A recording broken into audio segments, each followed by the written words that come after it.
जाएगा और मेल्ट होकर वो लिक्विड फॉर्म में चला जाता है। लेकिन इसमें gaseous form without change into the liquid form. So इसकी प्रॉपर डेफिनेशन क्या बनेगी? From this these are the key points मैंने आप लोगों के लिए लिख दिए कि the solid when the solid directly change into the gaseous form without change into the liquid form is so called as this is called basically sublimation। अच्छा, sublimation एक ऐसा टॉपिक है स्टूडेंट्स, आपको पता होना चाहिए कि ये अब कॉमन सेंस से ब्रेक में आती है। मैंने आपको पहली शर्त इसकी बता दी कि इसमें आपने हीट अप नहीं करना होता किसी भी चीज को, ये खुद ब खुद हो रही होती है, नेचुरल प्रोसेस हो रहा होता है। मैं आपको डेली लाइफ में एग्जांपल दूंगा। लेकिन पहले देखिए इंसानी अक्ल है ना, ये रीजन मांगती है कि इसकी वजह क्या है। तो बच्चों रीजन इसकी ये है, इसकी जो रीजन है, मेन रीजन है वो ये है कि आप देखिए जब टोटल एटमॉस्फेरिक प्रेशर जो है ना वो लेस हो जाता है, जो टोटल एटमॉस्फेरिक प्रेशर है वो लेस हो जाता है, ठीक है, उस पर्टिकुलर सब्सटेंस के वेपर प्रेशर से, तो as a result sublimation will अकर।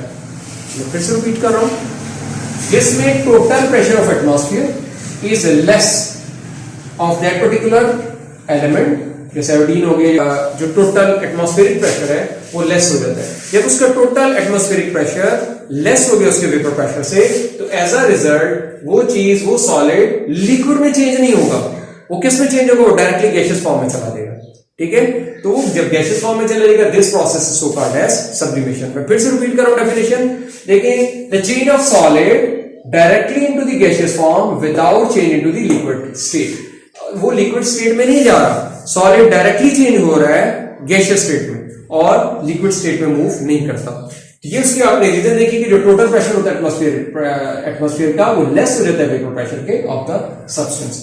इसकी डेली लाइफ में हम एग्जांपल ले सकते हैं।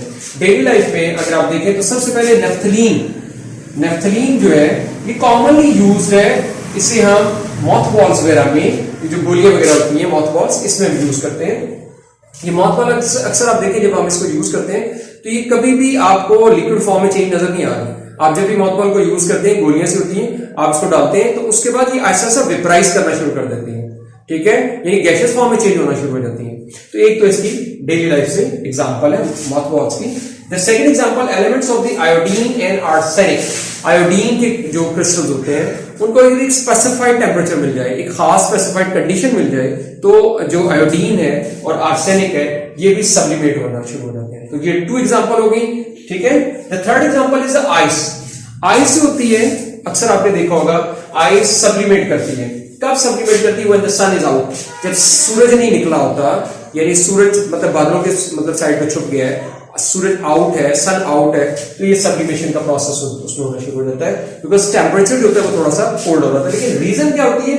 जो एक्सटर्नल एटमॉस्फेरिक प्रेशर होता है असल में वो लेस हो रहा होता है उसके वेपर प्रेशर से। तो that is the third example. फिर इसमें हम ड्राई आइस की एग्जांपल ले सकते हैं। ड्राई आइस जो है, ये ड्राई आइस आप देखिए सॉलिड CO2 भी हम इसे कह सकते हैं। ये यूज होती है फॉर बेसिकली कूलिंग पर्पसेस, और इसको हम कूलिंग के पर्पसेस के लिए भी यूज।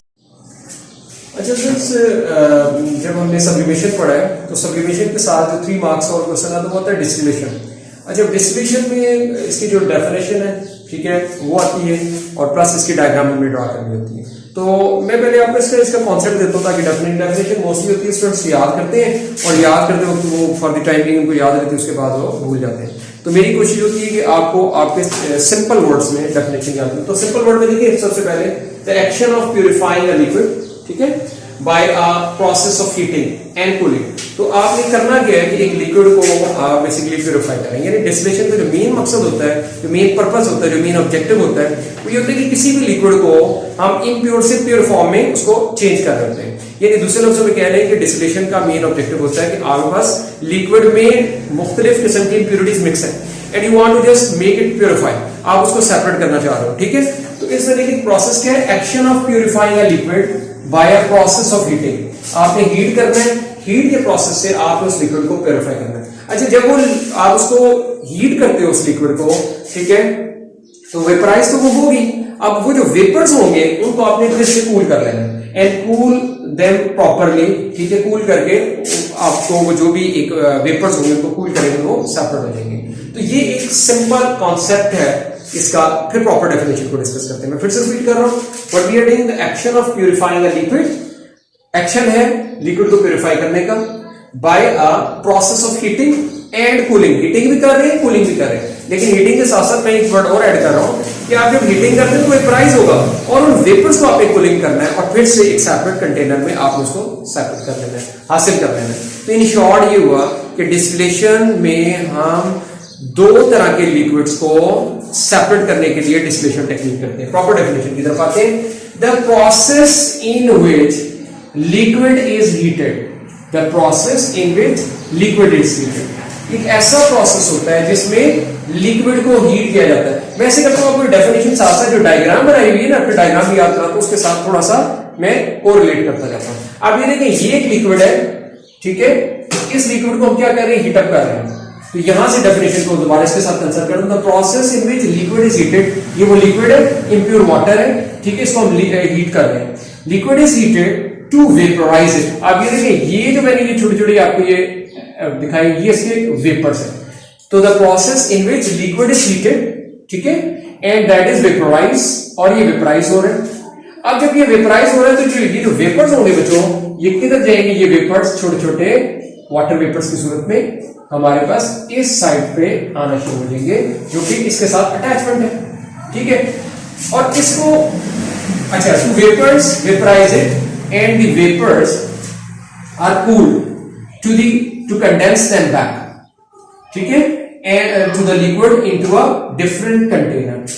यानी हमने ये किया कि सबसे पहले एक लिक्विड को क्या किया, हमने हीटअप किया, उसके जो वेपर्स है, उसके वेपर्स आप इस डायग्राम को जरा गौर से देखें, ये वेपर्स, ये छोटे छोटे वेपर्स मूव कर रहे हैं, ठीक है, और इन वेपर्स को हमने फिर से लिक्विड में कन्वर्ट करना है। तो लिक्विड में कन्वर्ट करने के लिए क्लास हम क्या करेंगे कि हम कूल वाटर इस साइड से एंटर कर देंगे, this side we will add the cool water. जब हम कूल वाटर ऐड करेंगे तो वाटर हर साइड पे, ये जो इस साइड से इसके अंदर से मतलब एक आ रही है, ट्यूब आ रही है, इसके साथ इन वेपर्स को टच करेगा। मतलब पानी जो वेपर्स आ रहे हैं डायरेक्ट इसको टच नहीं करेगा।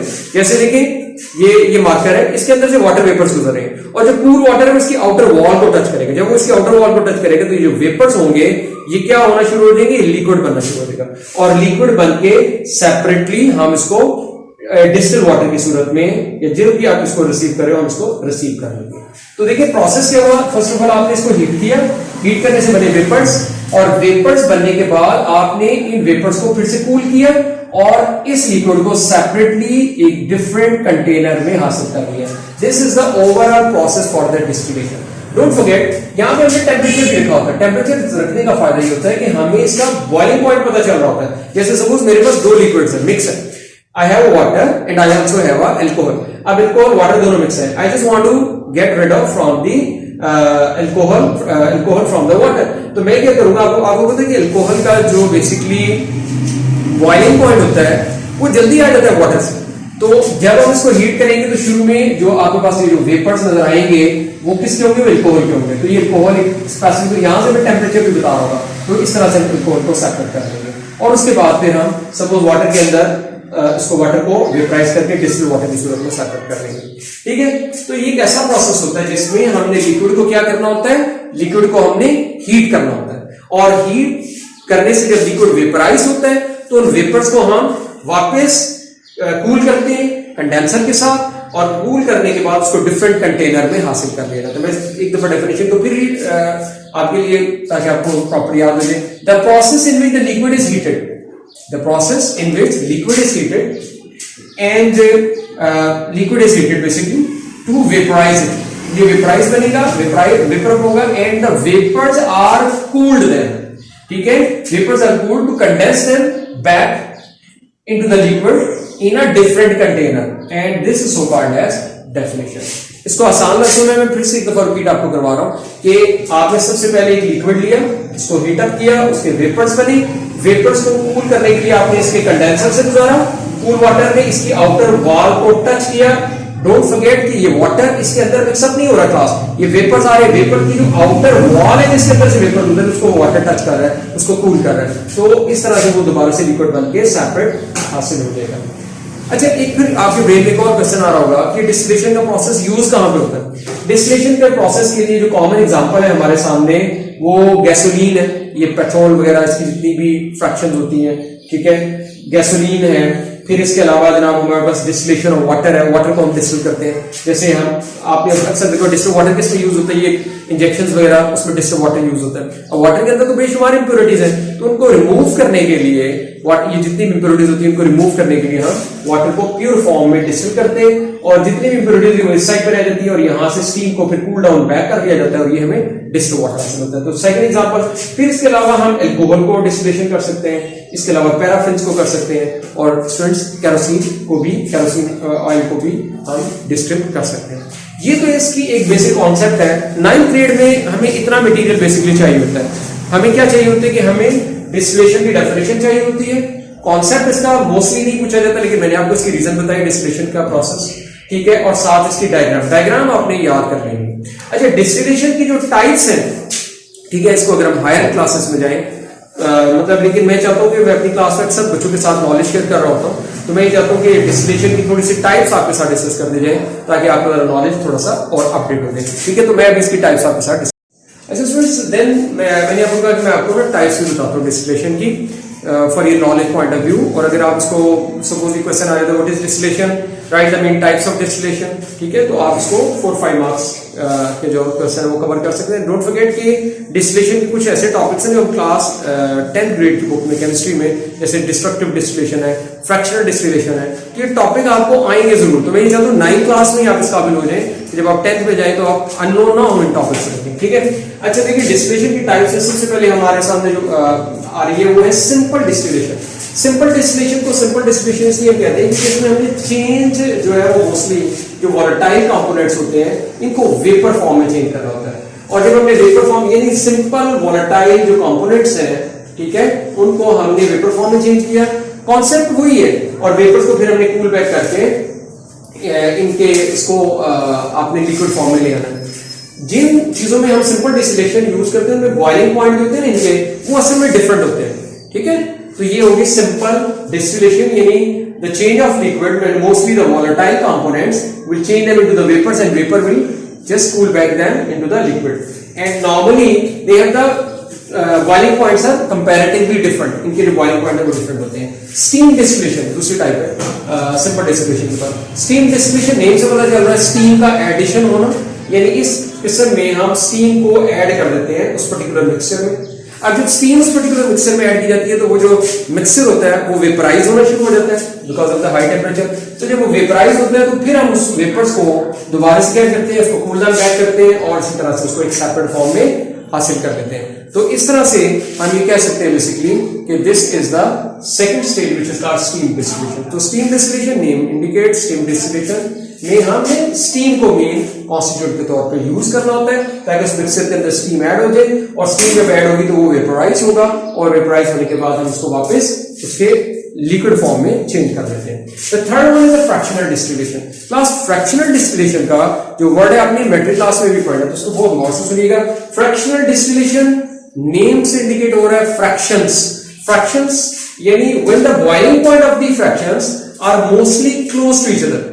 जब हम एक ऐसा लिक्विड ले लेते हैं जिसमें उसके बॉइलिंग पॉइंट एक दूसरे के बड़े क्लोज होते हैं, तो हमें उसमें फ्रैक्शनल डिस्टिलेशन को करना होता है। लेकिन डोंट फॉरगेट फ्रैक्शनल डिस्टिलेशन करने के लिए we need a fractional column. हमें एक फ्रैक्शनल कॉलम चाहिए होता है। जब आप उसको हीट अप करेंगे तो वो उसके ये होगा कि जो जो जोन सा रिस्पेक्टिव टेम्परेचर है उसका जो बॉइलिंग पॉइंट है वो अपने बॉइलिंग पॉइंट के मुताबिक अपने रिस्पेक्टिव टेम्परेचर में सेपरेट होता जाएगा। फ्रैक्शनल डिस्टिलेशन की जो टेक्निक है ये हम बेसिकली जो पेट्रोकेमिकल जो इंडस्ट्री हमारी ये पेट्रोलियम वगैरह के लिए हम उसको बेसिकली फ्रैक्शनल डिस्टिलेशन करते हैं, ठीक है। The next one is the vacuum distillation class. Vacuum distillation ये होता है कि दो substances which having high boiling points, जिनके बॉइलिंग पॉइंट बहुत ज्यादा हाई होते हैं, उन को सेपरेट करने के लिए हम वैक्यूम डिस्टिलेशन यूज करते हैं। और उसके बाद सबसे लास्ट में जो हमारे पास आ रहा है जो that is the destructive distillation. Destructive distillation में हमने क्या करना होता है, डिस्ट्रक्टिव डिस्टिलेशन में हमारे पास नेम से पता चल रहा है ये डिस्ट्रक्शन से निकला है। डिस्ट्रक्शन क्या चीज होती है, डिस्ट्रक्ट हो जाना, चेंज हो जाना, तब्दीली होना। तो मोस्टली ये बच्चों सॉलिड में जो सॉलिड मटेरियल होते हैं ना, इसको हम कोल हो गया, वुड हो गया, इसको हम हीट करते हैं at a very high temperature में, ठीक है। और out of the contact where. दो शर्तें होती हैं, सॉलिड को इसमें हीट किया जाता है हाई टेम्परेचर में, और एयर का जो कॉन्टेक्ट है वो नहीं इसमें आना चाहिए, ठीक है, विदाउट एयर, यानी एयर का कॉन्टेक्ट ना हो, विदाउट एयर। आपने सॉलिड मटेरियल सपोज कोल हो गया, वुड हो गई, इसको आपने हाई टेम्परेचर पे हीट करना होता है without the contact of air, and to make coal, this is coke, coal tar etcetera. ये इस तरह से हमारे पास डिस्ट्रक्टिव डिस्टिलेशन की प्रोडक्ट्स आती हैं, ठीक है।